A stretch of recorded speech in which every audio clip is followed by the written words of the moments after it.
বন্ধু, অনেক অভাবের মধ্যে আছি রে। যদি কিছু টাকা দাঁড় দিতে একটু বাজার সদাই করলাম না আর কি।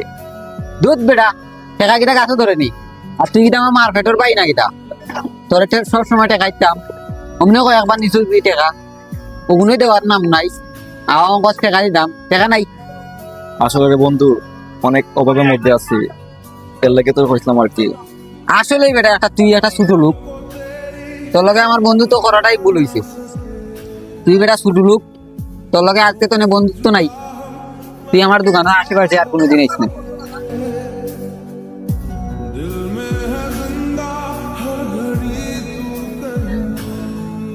ইস, দিন শেষে তাই আমার বন্ধু রে এরকম ব্যবহার করাটা তার লগে ঠিক হয়েছে না রে।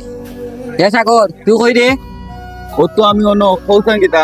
সাগর, কাঁচামালা করে যাই ভাই, গিয়া 15 দিনের খরচ করবাই। আর ভুসিমালের দোকানে যাই ভাই, তেমনি 15 দিন যায়। আর বড় একটা মাছ নি ভাই। আচ্ছা, আমি যারাম। আচ্ছা সাগর শুন, আমি যে বাজার দিছি এটা জানো আফজলের বউয়ে কোনোভাবেই টের পায় না। বন্ধু, তুই কি আমার বাসায় বাজার পাঠাইছ? তোর কি মনে হয়? এই পৃথিবীতে তুই হইলে আমার একমাত্র বন্ধু। তুই ছাড়া তো আমার আর কোনো বন্ধু বান্ধব নাই। লাভ ইউ বন্ধু। লাভ ইউ টু হওয়ার সময় নাই আমার। আর আলগা পিরিত দেখাই লাগতো না আমারে। সত্যি তোমাদের বন্ধুত্ব সেরা।